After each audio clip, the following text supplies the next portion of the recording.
नमस्कार दोस्तों, भटनेर आईएएस में आपका स्वागत है। मेरा नाम है हरप्रीत सिंह और आज का पहला प्रश्न है, निम्नलिखित कथनों पर विचार कीजिए। तो दो कथन दिए हुए हैं, आपको देखना है कि इनमें से कौन सा या कौन से सही हैं। तो पहला कथन देखिए कि बीजक संत दादू दयाल के उपदेशों का एक संकलन है। और दूसरा कथन देखिए, पुष्टि मार्ग के दर्शन को माधवाचार्य ने प्रतिपादित किया था। तो इसका आंसर क्या है, कौन सा कथन सही है या कौन सा गलत है? तो इसका जो आंसर है दोस्तों वो है डी, ना तो एक और ना ही दो। मतलब दोनों ही ये जो कथन है दोस्तों, ये दोनों ही कथन गलत हैं। ठीक है, क्योंकि ये जो बीजक है, बीजक ये संत कबीर के उपदेशों का संकलन है। ठीक है, बीजक संत कबीर के उपदेशों का संकलन है और ये संकलन किया था कबीर के एक शिष्य थे दोस्तों, धर्मदास। ठीक है, कबीर के शिष्य धर्मदास ने कबीर जी के उपदेशों का संकलन किया था। ठीक है, तो बीजक कबीर पंथी लोगों का एक पवित्र ग्रंथ आप इसको कह सकते हैं। ठीक है, आगे ये जो पुष्टि मार्ग की बात की हुई है कि पुष्टि मार्ग के दर्शन को माधवाचार्य ने प्रतिपादित किया था। तो दोस्तों पुष्टि मार्ग जो था, पुष्टि मार्ग को प्रतिपादित करने वाले वल्लभाचार्य थे। ठीक है, माधवाचार्य नहीं थे। माधवाचार्य जो थे, माधवाचार्य ने द्वैतवाद को प्रतिपादित किया था। ठीक है, द्वैतवाद कह देते हैं या तत्ववाद भी कह देते हैं, जो माधवाचार्य ने प्रतिपादित किया था। और ये जो पुष्टि मार्ग है, पुष्टि मार्ग को वल्लभाचार्य ने किया था। और पुष्टि मार्ग के तहत दोस्तों ये श्री कृष्ण की भक्ति करते थे। इसको शुद्धा द्वैतवाद भी कह देते हैं। ठीक है, जो माधवाचार्य वाला है वो तो है द्वैतवाद। ठीक है, ये तो हो जाता है द्वैतवाद। और जो पुष्टि मार्ग जो वल्लभाचार्य वाला है, ये शुद्धा द्वैतवाद हो जाता है दोस्तों। ठीक है, शुद्ध प्लस अद्वैतवाद, पूरा शुद्धा द्वैतवाद। अब ये द्वैतवाद, शुद्धा द्वैतवाद, ये तमाम चीजें क्या हैं, इनके बारे में कभी और बात करेंगे। फिलहाल इतना याद रखिए कि माधवाचार्य ने द्वैतवाद का प्रतिपादन किया था और ये पुष्टि मार्ग जो है इसको शुद्धा द्वैतवाद भी कहते हैं और इसका प्रतिपादन वल्लभाचार्य ने किया था। ठीक है, अब दूसरा प्रश्न है दोस्तों आपके सामने, फतेहपुर सीकरी का इबादत खाना क्या था? तो फतेहपुर सीकरी, ये नाम पढ़ते ही आप पहचान जाते हैं कि मुगलों के दौर का ये एक शहर था आगरा के पास। ठीक है, यहां पर इबादत खाना बनवाया गया था अकबर की ओर से। ठीक है, तो इबादत खाना में क्या होता था? तो इसका जो आंसर है वो है सी। इबादत खाना वो भवन था जिसमें विभिन्न धर्मों के विद्वानों के साथ अकबर परिचर्चा करता था। ठीक है, अकबर धार्मिक तौर पर बहुत ही जिज्ञासु किस्म का व्यक्ति था, कट्टर नहीं था दोस्तों, कम से कम अकबर तो काफी जिज्ञासु था ये धार्मिक तौर पर। और इसने इबादत खाना बनवाया था जहां पर तमाम अलग अलग धर्मों के लोग, हिंदू धर्म के लोग, बौद्ध, जैन, तमाम विद्वान आते थे और अकबर उनके साथ डिबेट्स करता था, अपना मत भी रखता था। ठीक है, इवन अकबर ने आगे चलकर अपना एक अलग से संप्रदाय बनाने की कोशिश की थी जिसे दीन ए इलाही कहा जाता है। ठीक है, दीन ए इलाही। तो बहुत ज्यादा लोग इसके साथ जुड़ नहीं पाए थे, तो बहुत ज्यादा विस्तार नहीं हुआ दीन ए इलाही का। तो ये दोस्तों इसके बारे में जानकारी है। आगे, मध्यकालीन भारत में महत्तर और पट्टकिल ये पद नाम किसके लिए प्रयुक्त होते थे? अब दोस्तों ये पद नाम शब्द दिया है तो ये मान लीजिए कि ये पोस्ट है। ठीक है, किसी को पोस्ट दी जाती थी महत्तर की और पट्टकिल नाम से। तो इसका जो आंसर है दोस्तों वो हो जाता है बी, ग्राम का मुखिया। ठीक है, ग्राम के मुखिया को, जो हमारा उत्तर भारत है, उत्तर भारत में कई जगह पर महत्तर कहा जाता था और दक्षिण भारत में कई जगह पर पट्टकिल भी कहा जाता था। ग्राम जो होता था दोस्तों उस वक्त की सबसे छोटी एडमिनिस्ट्रेटिव इकाई होती थी, जिस तरह से आज है। ठीक है, आज भी जो गांव है वो सबसे छोटी प्रशासनिक इकाई है, उस वक्त भी ग्राम सबसे छोटी प्रशासनिक इकाई थे। और उत्तर भारत में कहीं कहीं पर इनको महत्तर कहते थे, कहीं पर गांव के मुखिया को ग्रामणी भी कहते थे। ठीक है, और जो दक्षिण भारत है, दक्षिण भारत में कहीं कहीं पर इनको पट्टकिल कहा जाता था। तो ये पदनाम ग्राम के मुखिया के लिए थे। आगे बढ़ते हैं, निम्नलिखित पर विचार कीजिए। बाबर के भारत में आने के फलस्वरूप मतलब क्या क्या हुआ था, ये नीचे दिए गए कूट का प्रयोग करके सही उत्तर चुनिए। तो तीन यहां पर बातें बताई गई हैं और देखना है कि क्या ये चीजें हुई थी बाबर के भारत में आने के फलस्वरूप। तो देखिए, पहली बात, उपमहाद्वीप में बारूद के उपयोग की शुरुआत हुई। दूसरी बात, इस क्षेत्र की स्थापत्य कला में मेहराब और गुंबद बनाने की शुरुआत हुई। और तीसरी बात है, इस क्षेत्र में तिमुरिंद राजवंश स्थापित हुआ। तो इन तीनों बातों पर आप गौर करेंगे तो दोस्तों आप पाएंगे कि यहां पर जो सही आंसर है वो है बी, केवल तीन। केवल जो तीसरा कथन है, तीसरी बात है, वही ठीक है कि बाबर के भारत में आने के फलस्वरूप तैमूरी राजवंश स्थापित हुआ था। ठीक है, लेकिन जो ऊपर की बातें हैं कि उपमहाद्वीप में बारूद के उपयोग की शुरुआत हुई, ये सही नहीं है, क्योंकि दोस्तों भारत में बारूद का जो सर्वप्रथम उपयोग है वो कहा जाता है कि 1367 में इसका उपयोग हुआ था। ठीक है, बहमनी और विजयनगर साम्राज्य के बीच में लड़ाई हुई थी, युद्ध हुआ था, उसके अंदर सर्वप्रथम बारूद का प्रयोग हुआ था। ठीक है, बहमनी और विजयनगर साम्राज्य में जो सर्वप्रथम युद्ध हुआ था वहां पर बारूद का इस्तेमाल हुआ था 1367 में। आगे इस क्षेत्र की स्थापत्य कला में मेहराब और गुंबद जो आए थे वो दिल्ली सल्तनत के टाइम में ही आ गए थे दोस्तों। ठीक है, सल्तनत कालीन जो राजा थे, आखिरी जो राजा था सल्तनत कालीन का बादशाह जो था इब्राहिम लोदी था, जिसको बाबर ने हराया था पानीपत के मैदान में 1526 में। ठीक है, तो ये सल्तनत काल में ही भारत के अंदर मेहराब और गुंबद वगैरह आ गए थे। तो इसका जो सही आंसर है वो है बी, केवल 3। आगे बढ़ते हैं। इनमें से किसने कृष्णा नदी की सहायक नदी के दक्षिणी तट पर एक नए नगर की स्थापना की और उस देवता के प्रतिनिधि के रूप में अपने इस नए राज्य पर शासन करने का दायित्व लिया, जिसके बारे में माना जाता था कि कृष्णा नदी से दक्षिण की समस्त भूमि उस देवता की है। तो यहां पर कृष्णा नदी को बार बार इंगित किया गया है दोस्तों, ऊपर भी और नीचे भी देखिए, कृष्णा नदी से दक्षिण की समस्त भूमि उस देवता की है। और किसने ये एक नए नगर की स्थापना की थी? तो दोस्तों यहां पर जो आंसर है वो आपको बता देता हूं कि हरिहर प्रथम। ठीक है, हरिहर और बुक्का दो भाई थे, जिनमें हरिहर प्रथम जो थे वो विजयनगर साम्राज्य के पहले शासक थे। एक प्रकार से विजयनगर साम्राज्य की स्थापना की थी इन्होंने। ठीक है, तो देखिए विजयनगर साम्राज्य की स्थापना की थी हरिहर और बुक्का ने, और हरिहर प्रथम जो थे वो पहले शासक थे और इन्होंने संगम वंश की नींव रखी थी। दोस्तों मैं चारों वंशों के बारे में पहले लेसन में जिक्र कर चुका हूं, जो मध्यकालीन भारत के हमने क्वेश्चन आंसर शुरू किए हैं उसका जो पहला लेसन है उसमें जो विजयनगर के जो चारों साम्राज्य हैं उनके बारे में मैं जिक्र कर चुका हूं, और उनमें जो संगम वंश था वो पहला वंश था विजयनगर साम्राज्य पर राज करने वाला। ठीक है, तो यहां पर जो दिया हुआ कृष्णा की सहायक नदी, तो कृष्णा की सहायक नदी दोस्तों ये तुंगभद्रा नदी है। ठीक है, तुंगभद्रा नदी के दक्षिणी तट पर एक नए नगर की स्थापना की गई थी हरिहर और बुक्का के द्वारा। ठीक है, और यहां पर भगवान विष्णु के प्रतिनिधि के तौर पर, यह भी ध्यान रखिएगा, ये उस देवता जिस देवता की यहां पर बात की गई है वो भगवान विष्णु है। ठीक है, तो भगवान विष्णु के प्रतिनिधि के रूप में अपने नए राज्य पर शासन करने का दायित्व इन्होंने लिया था। किन्होंने? ये हरिहर प्रथम ने। तो इन तमाम बातों को मैं उम्मीद करता हूं कि आप याद रखेंगे। ठीक है, कृष्णा नदी दोस्तों कहां पर है उसकी लोकेशन अभी आपको नजर आ जाएगी, एक मैप आपको यहां पर दिखाई देगा, और उस मैप के अंदर ऊपर की तरफ गोदावरी नदी होगी, नीचे कृष्णा नदी होगी, कृष्णा नदी जो कि महाबलेश्वर से निकलती है। ठीक है, महाराष्ट्र में। तो इस तरह से आप यहां पर देख पाएंगे, ऊपर गोदावरी, फिर कृष्णा, फिर कावेरी। ठीक है, और मैं यहां पर एक मैप और दे देता हूं जिससे आपको विजयनगर साम्राज्य की सीमाओं के बारे में भी कुछ पता चल जाएगा। इस मैप में विजयनगर साम्राज्य की सीमाओं को दर्शाया गया है। ठीक है, काफी बड़ा ये साम्राज्य हो गया था, हालांकि मुख्य तौर पर यह कर्नाटक में था दोस्तों, लेकिन पूरे दक्षिण भारत पर लगभग प्रभाव था, जो कि कृष्णा नदी से नीचे का हिस्सा था।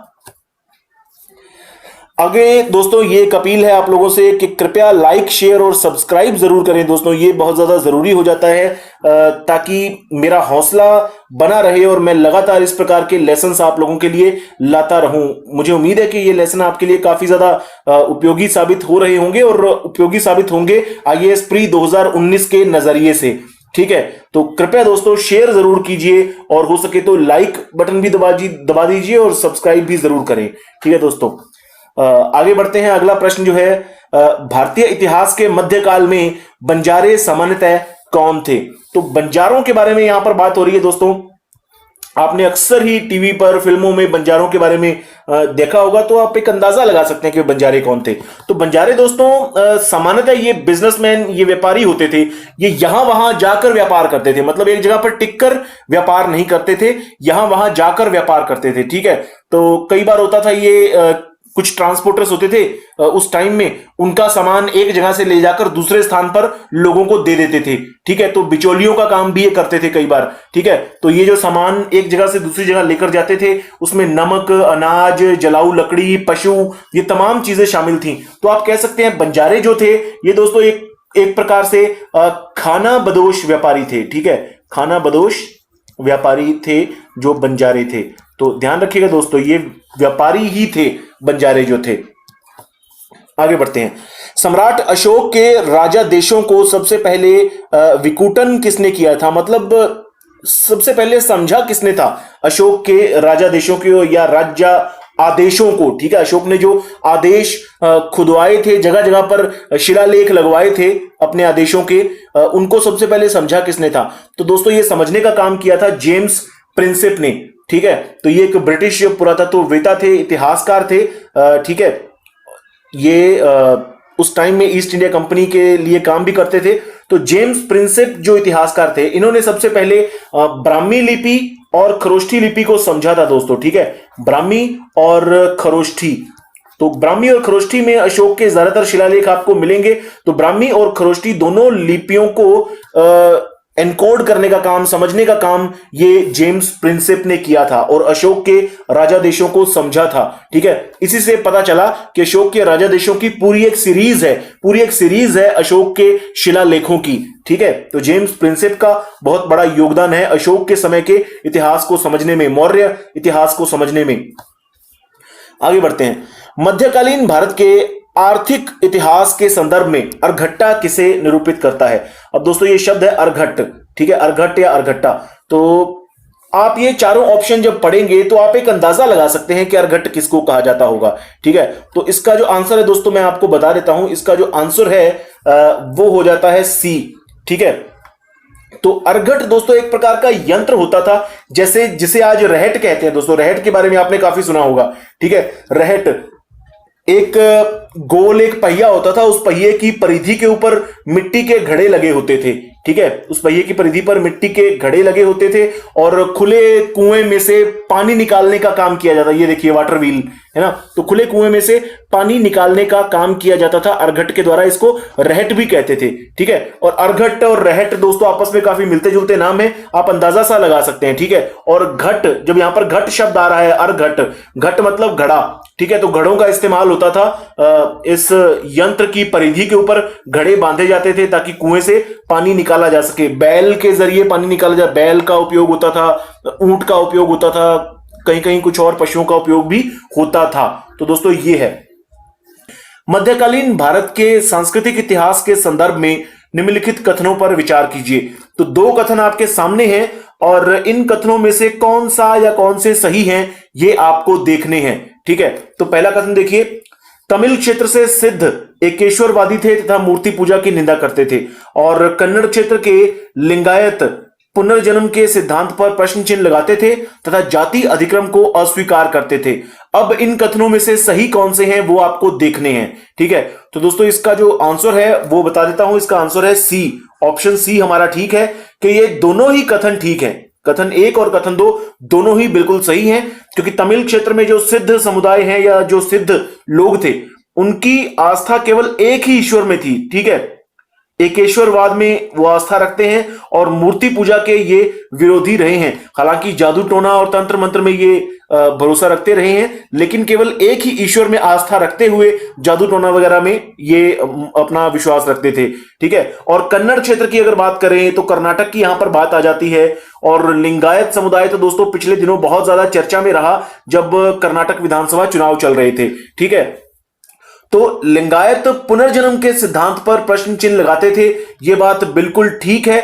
लिंगायत समुदाय के जो संस्थापक थे दोस्तों गुरु बसव, ठीक है, गुरु बसव या गुरु बसवन्ना कह देते थे इनको, या गुरु बसवेश्वर, भगवान बसव भी इनको कह देते हैं, ठीक है। जो इनके अनुयायी हैं वो इनको भगवान भी मानते हैं। और हालांकि जो लिंगायत समुदाय है वो भगवान शिव में आस्था रखता है, ठीक है। और जो गुरु बसव हैं इनके सिद्धांतों को मानता है, ठीक है, इनके सिद्धांतों को मानते हुए भगवान शिव में आस्था रखता है। तो जो गुरु बसव के जो सिद्धांत थे वो सिद्धांत इस प्रकार के थे कि वो पुनर्जन्म का विरोध करते थे, ठीक है। तो ये कहते थे कि एक बार अगर व्यक्ति की मृत्यु हो जाती है तो वो व्यक्ति भगवान शिव के साथ जुड़ जाता है। मृत्यु के बाद व्यक्ति जो है भगवान शिव के साथ जुड़ जाता है और इस दुनिया में वापस नहीं लौटता है, ठीक है। इसलिए एक मृत शरीर को ये समारोह पूर्वक जलाते थे, ठीक है। उसका अंतिम संस्कार जो है ये समारोह पूर्वक करते रहे हैं। ठीक है, और साथ ही ये गुरु बसव ने जाति अधिक्रम को मानने को भी इनकार कर दिया था, जाति व्यवस्था को भी ये नहीं मानते। ठीक है, तो कोई भी ऊंच नीच को ये नहीं मानते, ये इनका बहुत ही बड़ा समाज सुधारक कदम था। ठीक है, इवन विधवा पुनर्विवाह को भी इन्होंने शुरू किया था। तो बहुत ही बड़े समाज सुधारक क्रांतिकारी थे भगवान बसव। ठीक है, आगे बढ़ते हैं। विजयनगर के शासक कृष्णदेव राय की कराधान व्यवस्था से संबंधित निम्नलिखित कथनों पर विचार कीजिए। ठीक है, तो दो कथन दोस्तों आपके सामने दिए हुए हैं, इनमें से कौन सा सही है ये आपको बताना है। तो पहला कथन है, भूमि की गुणवत्ता के आधार पर भू राजस्व की दर नियत होती थी। अगला कथन देखिए, कारखानों के निजी स्वामी एक औद्योगिक कर देते थे। अब इनमें से सही कौन से हैं वो आपको बताने हैं। तो दोस्तों इसका जो आंसर है वो बता देता हूं, इसका आंसर है सी। ठीक है, तो यहां पर भी दोनों ही कथन ठीक हैं। ठीक है, तो पहला जो कथन है, भूमि की गुणवत्ता के आधार पर भू राजस्व की दर नियत होती थी, तो ये कृष्णदेव राय दोस्तों ये विजयनगर साम्राज्य के बहुत ही महान शासक रहे हैं। 1509 से लेकर 1529, ठीक है, 1509 से लेकर 1529 ईस्वी तक का इनका शासनकाल रहा है, और इस दौरान इन्होंने बहुत ही शानदार शासन किया था। इवन बाबर ने भी कृष्णदेव राय की काफी तारीफ की है अपनी जीवनी के अंदर। ठीक है, तुजुके बाबरी जो बाबर की आत्मकथा है उसके अंदर बाबर ने भी कहा है कि कृष्णदेव राय एक बहुत ही मजबूत शासक हैं, बहुत ही मजबूत हिंदू शासक थे। ठीक है, ये बाबर ने लिखा है। तो कृष्णदेव राय ने भूमि की गुणवत्ता के आधार पर भू राजस्व की दरें नियत कर रखी थी। ठीक है, मतलब भूमि को 4 वर्गों में बांटा गया था। एक थी गीली भूमि, एक थी सूखी भूमि, फिर बगीचे और फिर जंगल, और उस भूमि की गुणवत्ता के आधार पर भू राजस्व की दर नियत होती थी। जितनी ज्यादा भूमि की गुणवत्ता है उतना ज्यादा भू राजस्व होता था। अगर कोई भूमि बंजर है या कम उपजाऊ भूमि है तो उस पर भू राजस्व भी कम होता था। तो ये एक बेहतर तरीका था। ठीक है, और कारखानों के जो निजी स्वामी थे ये एक औद्योगिक कर देते थे, ये भी सही है। ठीक है, एक पर्शिया के एक राजदूत आए थे इनके समय में, अब्दुल रजाकिन। ठीक है, तो उन्होंने अपने यात्रा वृत्तांत में ये तमाम चीजें लिखी हैं। ठीक है, तो दोस्तों ये बातें ठीक हैं इनके बारे में। अब अगला प्रश्न है दोस्तों कि निम्नलिखित युग्मों पर विचार कीजिए। 2 युग्म आपके सामने हैं, जिसमें एक में परंपराएं हैं, दूसरे में समुदायों की बात की गई है।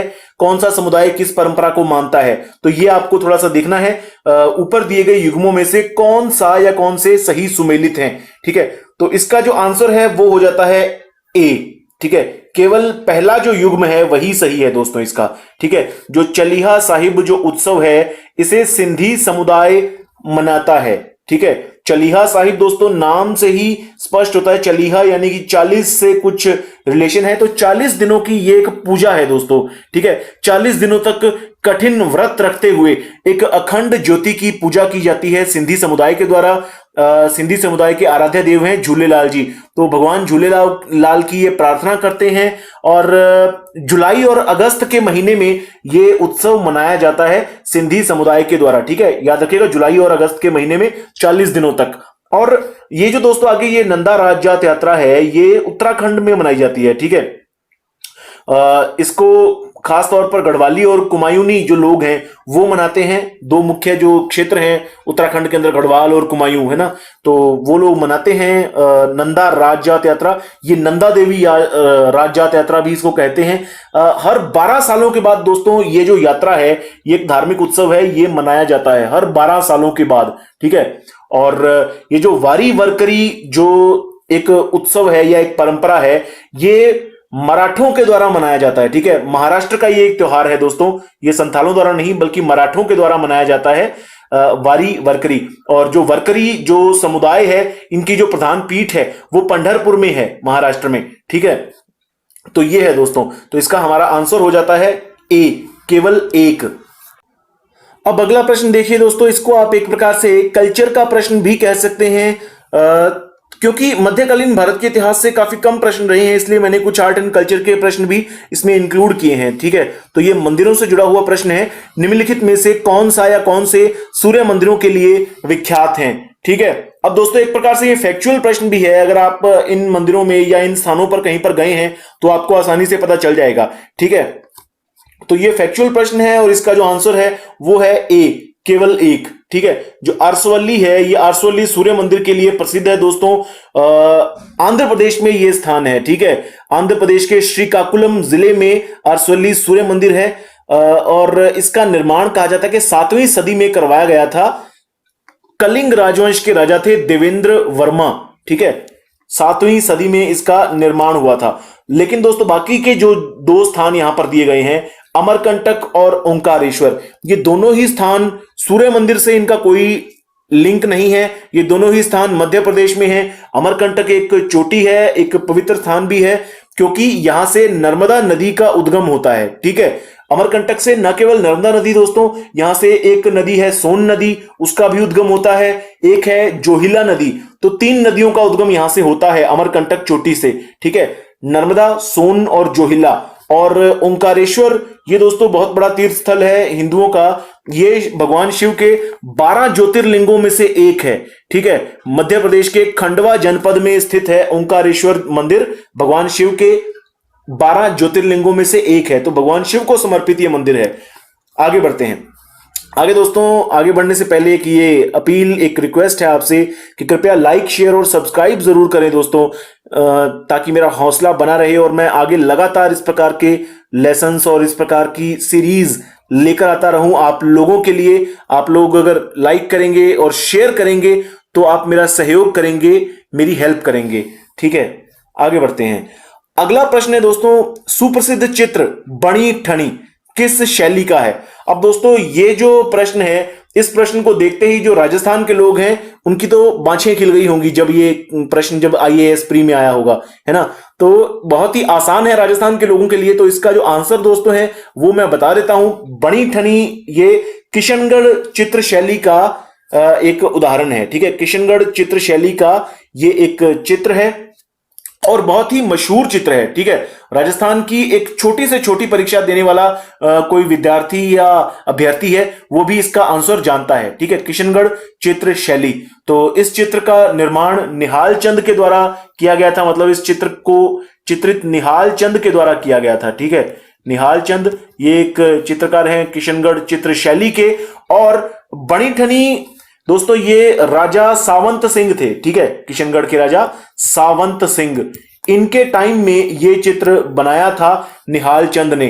ठीक है, तो राजा सावंत सिंह थे, ये कला और साहित्य को बहुत ज्यादा आश्रय देते थे। ठीक है, राजा सावंत सिंह जो थे ये खुद नागरीदास के नाम से लिखा करते थे, कविताएं वगैरह भी। ठीक है, इवन ये चित्र भी बनाते थे। ठीक है, तो कविताएं वगैरह भी लिखा करते थे। ठीक है, नागरीदास के नाम से राजा सावंत सिंह। और जो बणी ठनी है दोस्तों, ये कहा जाता है कि राजा सावंत सिंह की ही एक प्रेमिका थी, दासी थी, रसिक प्रिया भी इनको कहा जाता है। ठीक है, तो इनको लेकर राजा सावंत सिंह ने काफी कुछ लिखा भी था और निहाल चंद से इनकी एक तस्वीर बनवाई गई थी जो कि बहुत ही मशहूर है। इवन इस तस्वीर को कहा जाता है भारत की मोनालिसा। ठीक है, तो ये तस्वीर जो दोस्तों है वो आपके सामने स्क्रीन पर आ रही है। इस तस्वीर को देखिए, इस तस्वीर को कहा जाता है भारत की मोनालिसा। ठीक है, बणी ठनी नाम का ये चित्र है। बणी ठनी मतलब बन ठन के, ठीक है, सज धज के। ठीक है, तो इसलिए इस चित्र को बणी ठनी कहते हैं। मतलब ये जो रसिक प्रिया थी ये सज संवर के रहती थी। ठीक है, और राजा सावंत सिंह की प्रेयसी थी, प्रेमिका थी। निहाल चंद ने यह चित्र बनाया था और ध्यान रखिएगा भारत की मोनालिसा कहते हैं। ठीक है, इस चित्र को। और जो मोनालिसा की बात है दोस्तों, ओरिजिनल जो मोनालिसा की बात है वो लियोनार्डो दा विंची ने बनाया था। मोनालिसा का चित्र वो इटली के चित्रकार थे पुनर्जागरण दौर के। ठीक है, अगर आपने वर्ल्ड हिस्ट्री पढ़ी हो तो आपको निश्चित तौर पर पता होगा। आगे बढ़ते हैं। भारत के सांस्कृतिक इतिहास के संदर्भ में निम्नलिखित कथनों पर विचार कीजिए। तो यहां पर दोस्तों आपके सामने कुछ कथन है और आपको देखना है कि उपयुक्त कथनों में से कौन से सही हैं। तो यहां पर आपको आंसर देना है। 4 कथन दिए हुए हैं, इन चारों को पढ़कर। तो 4 कथन देखिए। पहला कथन है त्यागराज की अधिकांश कृतियां भगवान कृष्ण की स्तुति के भक्ति गीत हैं। ठीक है, और अगला देखिए, त्यागराज ने अनेक नए रागों का सृजन किया है। तीसरा कथन है अन्नमाचार्य और त्यागराज समकालीन है। और चौथा कथन है अन्नमाचार्य कीर्तन भगवान वेंकटेश्वर की स्तुति के भक्ति गीत हैं।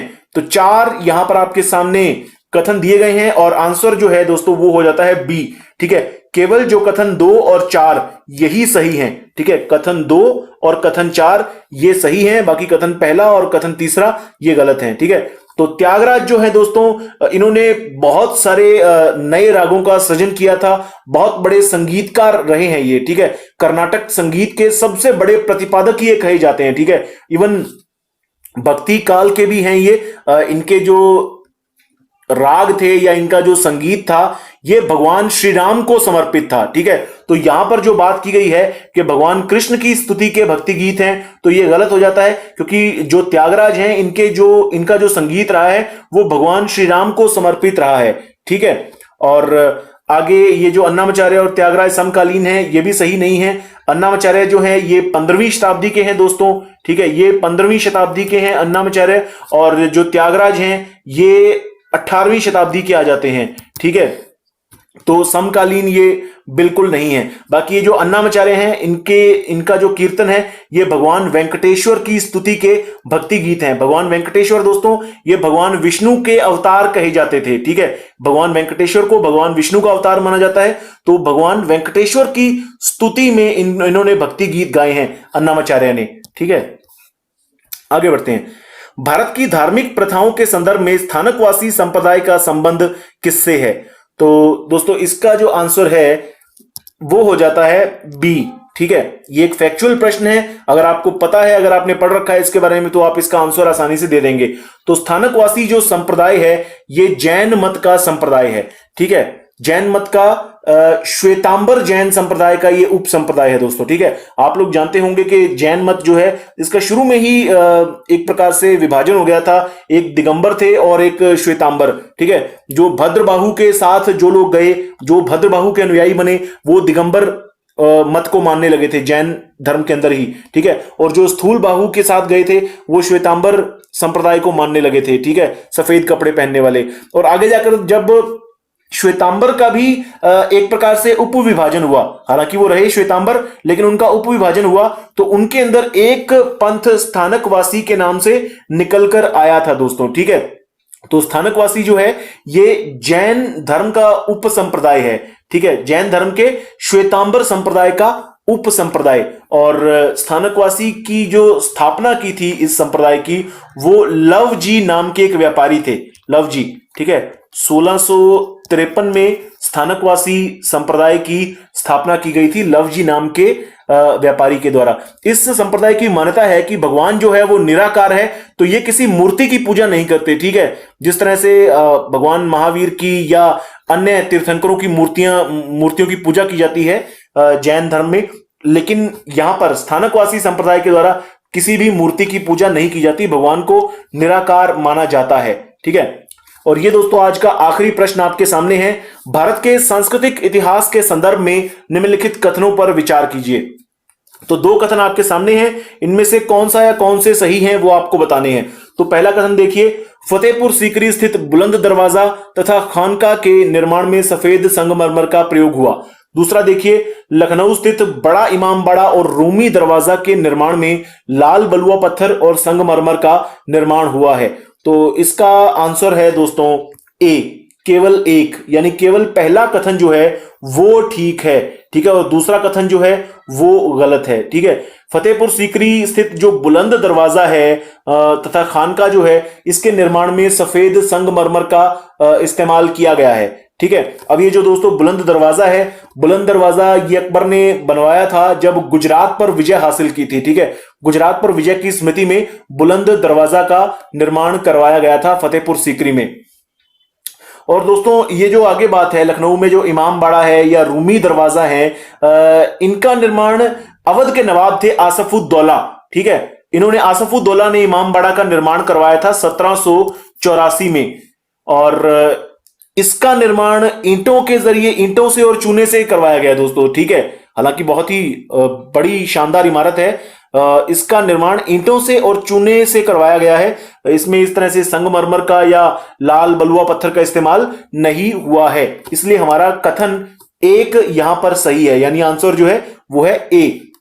तो दोस्तों इस तरह से मध्यकालीन भारतीय इतिहास के भी सभी प्रश्न हमारे कंप्लीट हो जाते हैं पिछले 15 सालों के। उम्मीद करता हूं कि ये सीरीज भी आपको अच्छी लगी होगी। और इसके बाद दोस्तों अब हम नई सीरीज शुरू करेंगे जिसमें हम आधुनिक भारत के इतिहास के एमसीक्यूज लेंगे पिछले 15 सालों के। ठीक है।